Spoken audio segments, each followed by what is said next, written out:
Ang pagnanakaw, pangangalakal at pagpili ng bahagi ng power transmission lines ay pinagbabawal ng batas. Bukod sa parusang 20 taon ng pagkakabilanggo at magmumulta ng 50,000 hanggang 100,000. Maaari itong magdulot ng inyong kamatayan kapag nakuryente ka. Ang paalalang ito ay mula po sa NGCP. Bawal magkabit ng antena sa ilalim o malapit sa linya ng kuryente dahil maaari kayong makuryente. Lubhang mapanganib yan dahil ang mismong pagtatayo ng bahay o anumang istruktura malapit sa linya ay pinagbabawal din. Dahil sa lakas ng kuryenteng dumadaloy sa linyang ito, ang paglapit at pagdikit ng anumang bagay na hawak ng tao tulad ng bakal, kahoy o kawayan ay maaaring maging sanhi ng aksidente o pagkamatay. Ang paalalang ito ay mula po sa NGCP. Hi, I'm Marky Hora. Team bahay ka rin ba katulad ko? Pero gusto mong laging updated sa mga balitang napapanahon at interesting? From the comfort of your own home, maaari ka nang maging informed. Sa Regional News Group o RNG Luzon, mabilis at accurate na balita, madali ninyong maa-access. Pwedeng via Twitter. I-tweet lang ang inyong sumbong at hinaing gamit ang hashtag RNG Luzon, Instagram, Facebook, at YouTube. Hit the notification bell para lagi kayong updated sa aming mga bagong videos. Like, follow, and subscribe ang social media accounts ng RNG Luzon.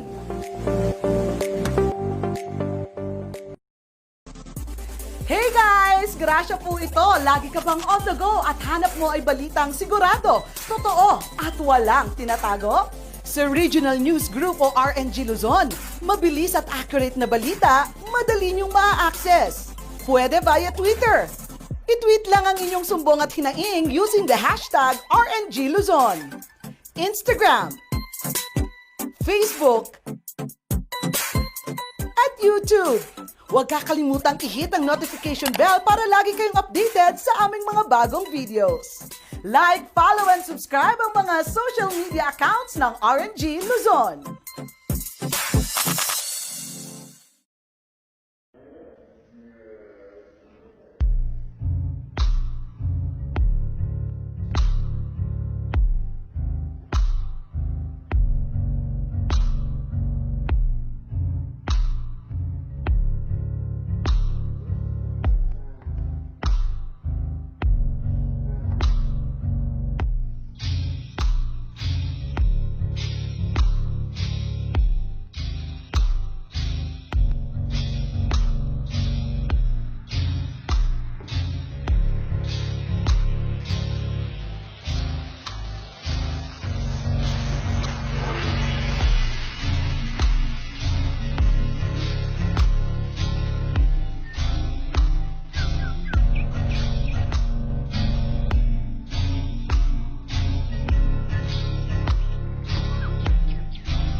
The Regional News Group Prayer.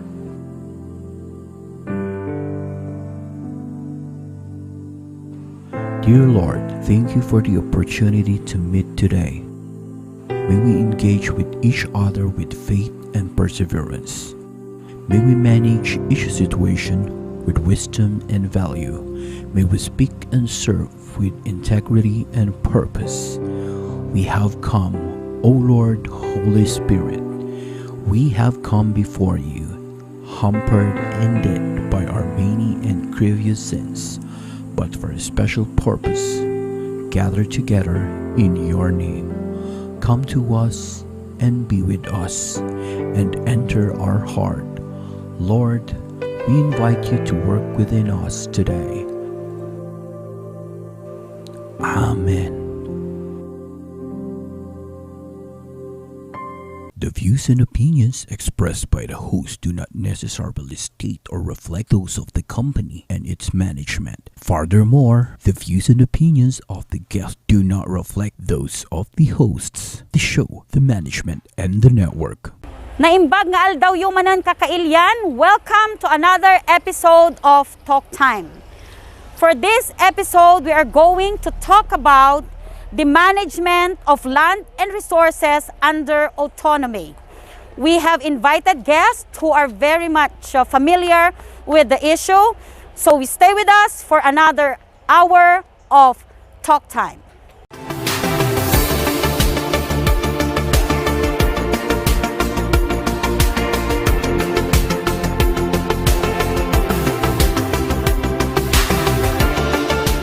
Autonomy is very important for the Cordillera Administrative Region so that the region will eventually become Cordillera Autonomous Region. It is the dream of our forefathers. If ever you want to ask something about autonomy, this is the best platform for now that we could be in. Why do we need autonomy for the Cordilleras? Because we need to determine for ourselves as indigenous peoples the kind of development, the kind of progress that we want for our region.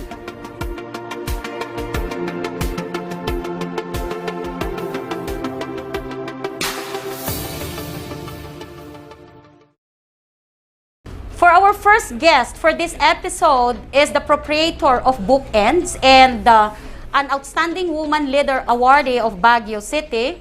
She's also considered as the mother of the Pasacalye artists. So we're here at Tagumpay Natin Bistro Cafe for our interview with no other than Maricar Dokyogen.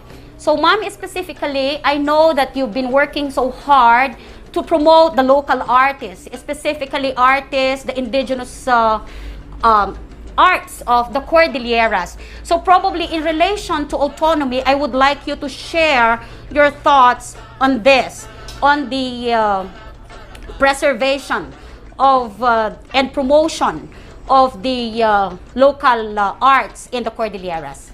Yes, before anything else, thank you, Sister Al, for the invitation, and I'm happy to be here to discuss these matters to you.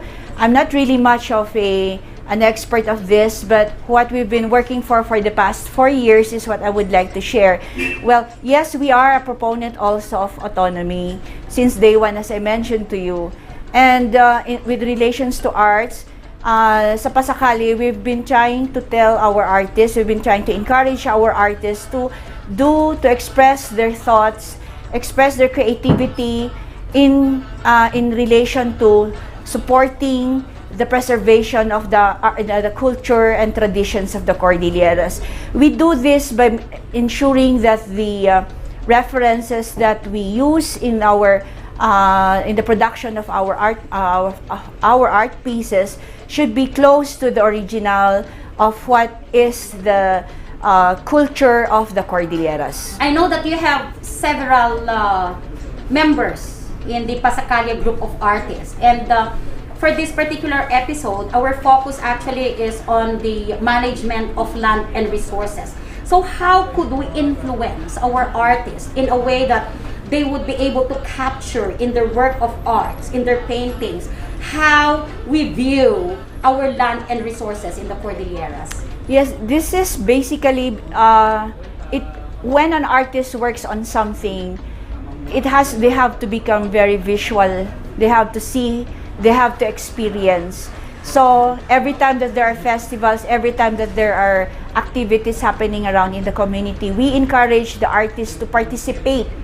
So like if there are mga kasal, or there are festivals, or simply just going immersing them in the community, that is very important, because that's what you see, what you feel, even what you taste, is very important, so they can put them into their art pieces. We are also in partnership with a lot of our friends who are doing photography, because they are the ones who are able to go around and come up and capture the pictures, capture the scenes in pictures. And we are thankful that we have a lot who are sharing their photos. Another thing is also looking into old books, old pictures that depicts, what has happened before, the attires, even and how they make the poses, mga ganon. So that's how we encourage our artists to be, like very authentic as much as possible in their interpretation of what they see on culture and tradition, and put them into their art pieces. Thank you, Kabsat. Tata, anya ti makitkitam nga pagsayaatan na eventually, to benefit the artists, the local artists specifically, no tuluyan tayon nga agbalin nga autonomous. Not right now, we are still under administrative region, but eventually, when, we would be granted this autonomous status, what do you think, how will it improve, the artist world, the consideration of our local artists as to acknowledging their contribution, in the preservation, promotion of our culture here in the Cordilleras? Yeah, even before autonomy, like what has happened now, that the city of Baguio representing also, like Baguio being a part of the Cordilleras, has been designated as the UNESCO Creative City. We are the first city in the Philippines has been given that recognition. Just last year, it was Cebu. We got the title in 2017 from the UNESCO. So even before the autonomy, there was already recognition in the fields of basketry, weaving, tattoo, wood sculpture, metal craft, mga yan. That's already been recognized, and we're thankful about that. But this is just a step 1 or step 2 pa lang. Nasa grade level pa lang yan. And what we really want to achieve is that it will really go international. The recognition will be bigger, and that will benefit the artist tayo dito and the community. Because as I always say also, the artist community, the arts community, the creative community is part in the documentation of the history of our culture and the arts of the Cordilleras. And I believe that if we get this autonomy, if we are awarded or if we decide to become autonomous na, in unity, that maging autonomous na tayo, we will be more empowered to do more things, because say funding could be more directed to our creative community. Hindi lang tayo nang hihingi na lang from the national government, but I'm thinking that there will be more opportunities given to the community so that they will be able to help more dun sa promotion or whatever sa ating of our region. Anything related to cultural endeavors, yes, because that is actually covered in the House bill. That's one of the provisions there, how we are going to promote, the culture of the Cordilleras. And also in our IPRA, that is actually one of the 4 bundles, yung cultural integrity.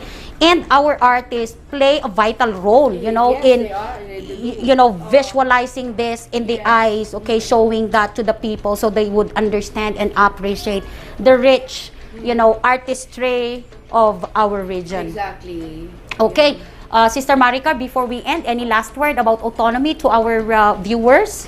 Yes, this is Maricar Dokyogan, and I am for autonomy. especially for the creative sector, because I believe that there will be more opportunity for us to help in the promotion and in ensuring the integrity, as you mentioned, of our culture, if you let the artists do their own thing also to help out.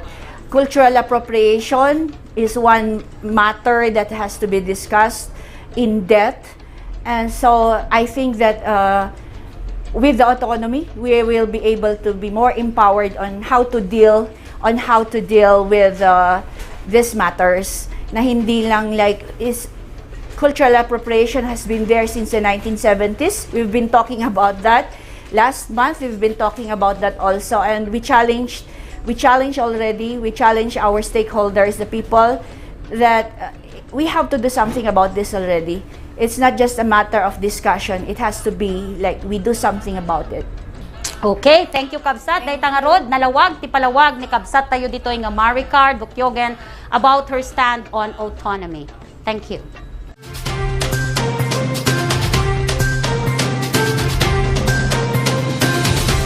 Never say die. I am for autonomy. For a person who has experience starting the region as an attached region, as attached city, as attached province to regions 1 and 2, definitely I will work for Cordillera Autonomous Region because we have our own identity if we are autonomous. So with COVID-19, never say die. We can work together for Cordillera Autonomous Region while we're working on the measures against COVID-19. Go, go, go! Dapat hindi tayo tumigil sa pag-i-inform, educate, communicate on the public. Lahat tayo ay dapat inaaral ang pagiging Cordillera Autonomous Region. Hindi tayo dapat maging kampante na tayo ay Cordillera Administrative Region. Ako na-experience ko. So therefore, we will have our own identity and we will be able to manage our own resources if we are autonomous region.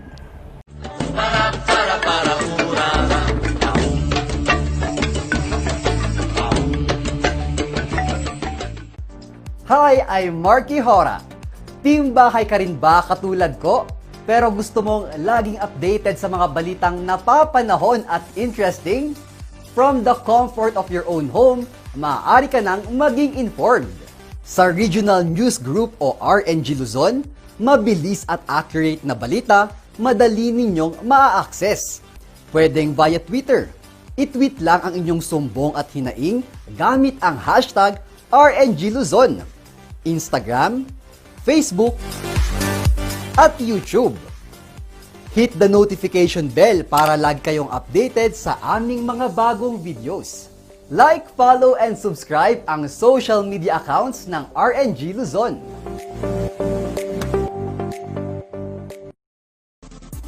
Hey guys! Grasya po ito. Lagi ka bang on the go at hanap mo ay balitang sigurado, totoo at walang tinatago? Sa Regional News Group o RNG Luzon, mabilis at accurate na balita, madali niyong ma-access. Pwede via Twitter. I-tweet lang ang inyong sumbong at hinaing using the hashtag RNG Luzon. Instagram, Facebook, at YouTube. Huwag kakalimutang i-hit ang notification bell para lagi kayong updated sa aming mga bagong videos. Like, follow, and subscribe ang mga social media accounts ng RNG Luzon.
nating ipaalala na ang pagtatayo ng bahay sa ilalim o malapit sa linya ng kuryente ay labis na mapanganib.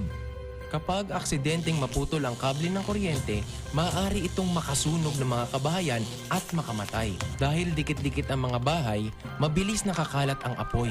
At kapag tumama ang matinding kalamidad, maaaring matumba ang tore ng kuryente at direktang gumuho ang tore sa bahay ninyo. Ang paalalang ito ay mula po sa NGCP.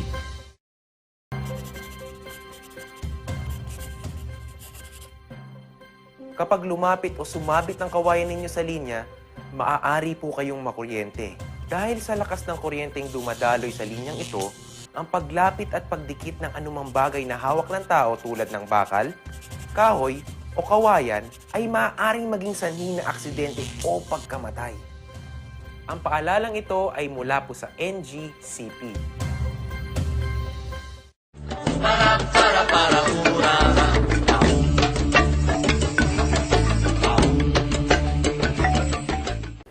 Okay, so we're back here at Talk Time. And for our primary guest to talk about the land and resources management under autonomy, we have invited here another advocate for autonomy and a very popular member of the media, and at the same time, the HR of Beneco. Let's welcome here our very own Attorney Delmar Carino. Manong, you can greet our viewers first. Hi, hello. Good morning to all of you. Sana po'y lagi tayong safe and healthy. Good morning, Maria. Good morning, Manong Delmar. So, ti pagtutungtungan tayo nga rutata kat may ipanggap ti autonomy, kat primarily, iti na kayat miman nga maamuan kinyayo, tasi kayo mo iti well-versed on this particular topic, would be the management of land and resources under autonomy. So can you share with us your ideas how we are going to manage our land and resources under autonomy? Will there be any difference with how we manage it right now under the administrative region? Kasti Maria, while the primordial concern of the thrust towards autonomy is to preserve our existing cultural heritage, which is a mandate di mismo nga constitution tayo. Take note that one also of the major targets of becoming an autonomous region is inclusive progress and development. One component of the drive towards autonomy is really to review and look at how our lands are managed and how our resources are managed, utilized, and developed for the benefit of all our indigenous cultural communities, indigenous peoples, and all other people in the region that will qualify for the term as Cordilleran pursuant to the bill that was filed before Congress. Now, remember that we have the Indigenous Peoples' Rights Act. That's right, the IPRA. And there are two important provisions of this law that if used to the maximum, dakkel ti maitulong na kadagiti kakailyan tayo. And I refer to two specific provisions. The provision of the conduct of free, prior, and informed consent, FPIC. And the other one is the right given to indigenous communities of the so-called exercise of priority rights. The FPIC, amu tayo mata, amu dadatan.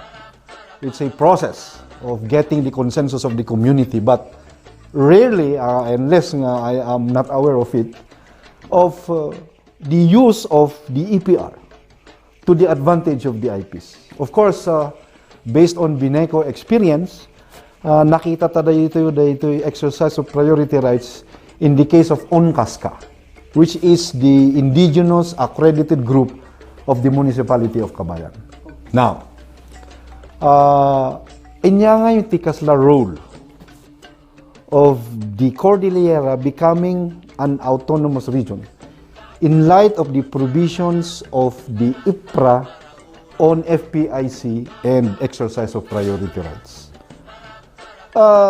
We understand that the NCIP is a national government agency that takes charge of the implementation and observation on the implementation of the provisions of the IPRA law. They have also regional offices. But no adda iti autonomous region, the autonomous region itself becomes a recognized juridical body that will institutionalize a formal government that will further strengthen the implementation of the IPRA, especially on FPIC and EPR. We can view this along 4 aspects. One, the autonomous region for the Cordillera can strengthen the implementation of the provisions of the IPRA. Number 2, the regional autonomous government has a regional legislative body. So they can formulate laws, regional laws, as long as they do not contravene the spirits of the Constitution and the autonomous law in itself, that these laws can also further implement or rules and regulations towards the implementation of the IPRA. Number 3, the autonomous region and its autonomous government can be a facility to review policies, presidential decrees that are considered to be abominable or that are considered to be adverse to the interest dagiti kakailian tayo. So, adda nga iti kasla na ikabilan na dutukan nga regional institution, legitimate nga organization that can come up with an inventory of these laws and policies which this regional institutional government can review and provide amendments for. And of course, another is in terms of the formulation of a development plan, of a business continuity plan, if we call it that way, or directions on how to really manage the resources of our region. And that is very, very important. Amo tayo mat nga nabayag nga ibagbagadan nga ti Cordillera is the watershed cradle of the Philippines or of Northern Luzon. Mano nga karayan ti agtartaray dita. And we do have a lot of big players, big moneyed capitalists coming in to pursue the development of mini hydro resources or big dam projects. We are not saying that's bad, but sometimes it gets entangled. Adang iti mabangga ng sort of sensitivity sa culture, no saan kat masapul nga makurangan dagiti tao iti palawag no inya dagiti nga project. It's because ang setup kasi natin tata, you could go to the Department of Energy and secure a renewable energy service contract. Manong agsublita di tanay yung mga development projects. Kasi ti may isang issues tayo kan kananayon di tunay Cordillera would be, how can we be sure that this development that we are going to introduce to the region would be sustainable? Kasi dagito mo tinakita tayo nga adumat nga talaga ti pimalpak in the past nga it's not sustained, and then nang dadaeng itinay dagdaga, and then they leave it and that's it. May sakmangay ka, dagito'y mining companies tayo, nakita tayo mati destruction nga create na dito'y region tayo. So how are we going to make sure that under the autonomous region, we could ensure the people that any development project that we introduce to them would not be destructive to them as people and to the environment in general? Well, if you look at the provisions of the proposed bill on autonomy, at the ejeti part nga, this list of certain powers that are presently exercised by the national government, i-delegate the regional government. That's given. That's part of being autonomous. It come ti powers na, kanipon na the regional government. Si kamat nga regional government, bawasam. Dagiti powers kan bilig mo, itid mo the regional government. Otherwise, useless data no awan. Now, When that happens, the regional government will see to it na dagitoy sumrek investors or dagitoy plans for big business, especially on those projects that affect lands and water resources and our forest and our mineral resources, are pursued in the context of the sustainability of these resources and the actual needs of the people in the region without, dito important, compromising dagitoy cultural heritage or beliefs of the people. Dahito nga talaga tinagdumaan tayo, iso nga ron nga autonomous region tayo. We're not trying to diminish dagijay mat kakailian tayo di Tapatad or other regions, but kasla mas smooth pa nag-implement iti project kanya data, they are not that culturally entangled, no? Iso ti term na diay compared to our people in the Cordillera region. Ado ti abig tayo, ado ti patpatsin tayo, ado ti inayan tayo. We have also cultural practices on how to preserve the forests, especially of the idea of our people becoming the stewards of these natural resources. So, the autonomous region will ensure policies, rules, and regulations that should be implemented in the pursuit of these development projects. Kasi lakas dyan ti maawata ka dyan. Yeah. Manong, you mentioned the 4 areas inya nga kasla pumigsaan kuma itinay rights dagiti indigenous peoples under autonomy in terms of their right over their land and resources. Agsubli tayo man di number 3 in mention nyo about the gijanay policies. Kasi dahito iti talaga nga makita tayo tata, there's this specific encounter or experience with the people kuma dito wangal. O dahito iti may sangsangwuntat nga kaso mat itinay NCIP nga adati forest reserve tayo dito Pugis, Pugis Forest Reserve, okay? Adda itinay ancestral claimants tayo ijay nga talagamot nga nainsigudan nga umili dagi dyan apuda na ikali ijay adda ijay titultulang da. And then part of that was awarded as a housing itinay BSU.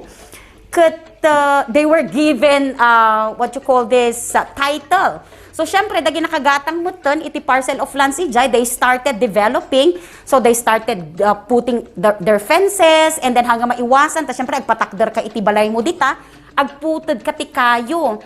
So, there are two things that we need to consider here. First is forest reserve daytoy, dapat protektaran tayo, kas nga ibagayo nga rutatay, nagado ti polluted nga rivers tayo, kat adda ijay iti upat nga spring, 4 or 5 ijay ampasit, Pugis area. So, anya nga tati mabalin tayo nga maaramidan to be able to, well, under autonomy nga, sabi nga natin na mas pumigsay itinay rights over, rights iti indigenous people over, dagito na intrusion ati development, kasi dahito nga housing project, for example. Okay, let's just take that case in general. Narigat mat, no, adati dispute na. Makitak dita, we have the law itself, NCIP, IPRA, adamot dagiti paganurutan, may papanti ko na nga ancestral claims. Sometimes nga agpay, so it gets entangled or skirmish with private interest kas karon nagatang nga kasta. But these are situations which can be solved or to be provided with possible solutions under autonomous regional setup. Kasi adan iti kasla institution tayo nga mangkita kada gitoy.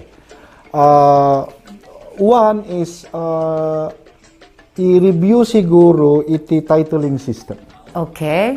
Of the existing rules on how lands are titled and how could this be tweaked in order to absorb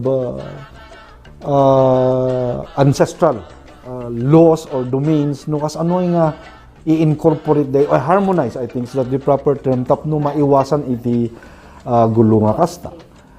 May ikadwa iti autonomous region or government can come in nga mang-adal wano mang-recommend wano regional legislation tayo siguro nga define nga talaga which lands are considered disposable and which lands are considered as inalienable without really going against the spirit and intent of existing national statutes. Because amo tayo mat nga let's avoid the idea nga uray the regional government, it can merely pass its laws, masapul mo't ang it will pass the test of its legality and constitutionality. So somewhere along the line, igor ko nakadangay ti kasla juridical entity nga masikaso kadagitoy. Review of policies, review of presidential adda dagay kakaro di presidential decree nga nang declare iti slope nga kasting nga degree kat inalienable ang kat adum mo titaod ta. Mano nga kakailyan tayo ditahal si mga nagbayagan nga nagigiyan igid ti national road, and yet they are considered as public lands facing possible eviction. So it needs a more concentrated institution. Tapno isu ti mga adal kadagitoy nga para ti pagsayatan. Correct. Okay. Manong anyapay ti kayat yung explika about land use.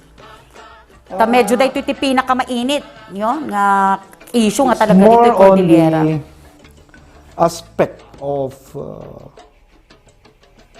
the use and utilization of resources coming from the land. Hamot nga maliklikan nga mainayon dayta iti our hydropower resources nga potential for development. Ket iti agdama nga mintata makaalakalakid didi kung kunak nga renewable energy service contract from the Department of Energy iti Manila. Mabalin nga awitendan nga mapan iti karayan iti maysa nga munisipyo ti Cordillera, agpatakderdan dagiti measuring instrument, makigtot dagiti tao.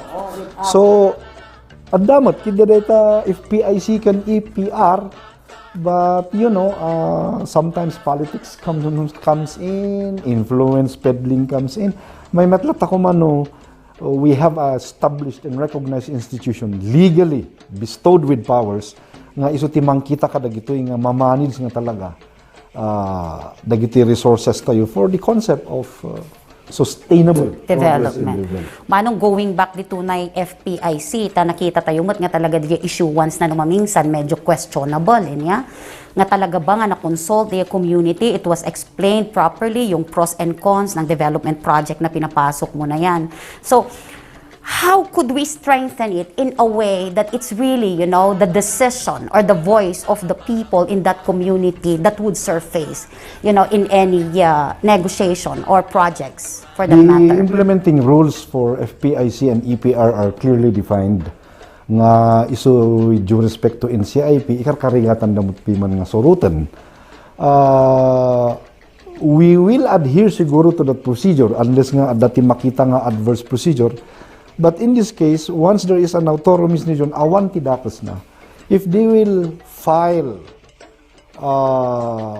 an intervention, malangan legally, or to indicate its intention, daytang regional government no mag-create iti body to join all of these procedures from the field-based investigation up to the point of getting the consensus until the until the execution of the election or vote for the FPIC no kasano ti consensus ti community. The autonomous regional government representatives will always be there to keep an eagle eye nga kitaan nga talaga ang nasurot iti procedure dati nga FPIC. Awan iti mang lapad iti regional government to come in. Otherwise, awan iti bilag nga nuhan nga mabalin nga arimidin ti kasay. Correct, tama. Okay, Manong. So I think nalawag iti palawag ni Manong tayo dito nga Delmar Carino. So before we end our program, Manong, you have any last words for our viewers? Alukuyan tayo isuda, mga makipasat dito na autonomy campaign tayo. Tapno eventually kat maala tayo dito na autonomous region for the Cordillera. Yes, dawatad mi kadagiti kakailyan tayo, kadang kagayam tayo dito Cordillera region nga suportaran tayo dahito nga direksyon kuma iti autonomy. Nabayagan nga ron apo dahito nga ibagbaga tayo nga matulungan da kami nga mangipaawat kadagiti ka Aruba, papamilya kan kakailyan tayo. Noon niya ti pagsayaatan na daytoy. Dati pinadas tayo mat nga inexplikar about land resources, development, kat may salaang nga aspeto dayta. Iti pagsayaatan no datayo ket agbalin nga autonomous region adupay dayta, but hopefully nakaibingay tayo basitmat no inya ti kapanunutan tayo maipapan iti daytoy nga ganda tayo nga agbalin nga regional autonomous region of the Cordillera. Okay, thank you very much, Manong Delmar. We'll be right back.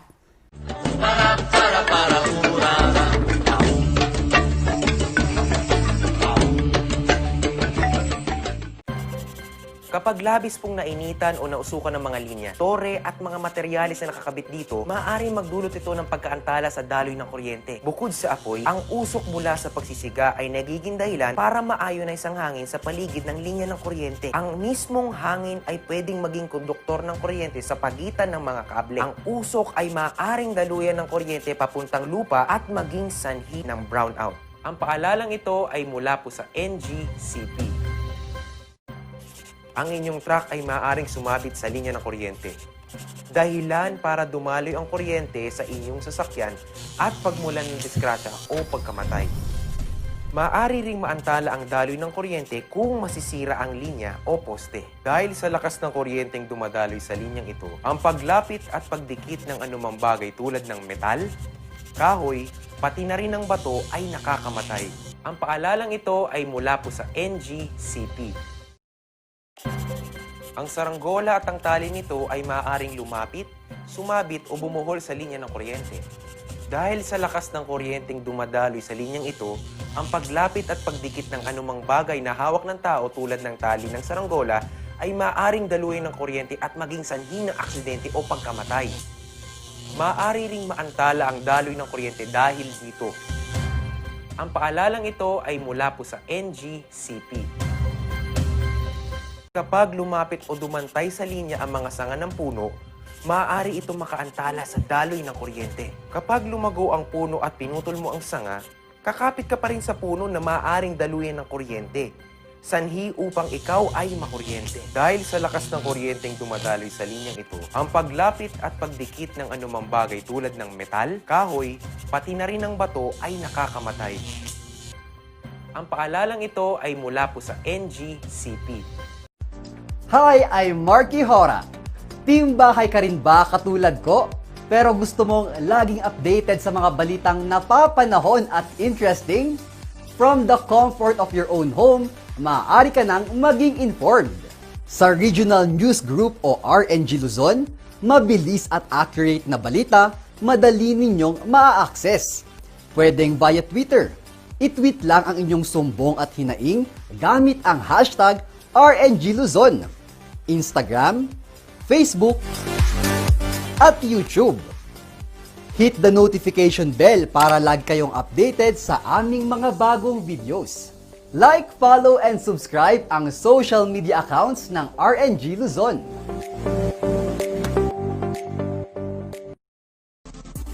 Hey guys! Grasya po ito. Lagi ka bang on the go at hanap mo ay balitang sigurado, totoo at walang tinatago? Sa Regional News Group o RNG Luzon, mabilis at accurate na balita, madali niyong ma-access. Pwede via Twitter. I-tweet lang ang inyong sumbong at hinaing using the hashtag RNG Luzon. Instagram, Facebook, at YouTube. Huwag kakalimutang i-hit ang notification bell para lagi kayong updated sa aming mga bagong videos. Like, follow, and subscribe ang mga social media accounts ng RNG Luzon.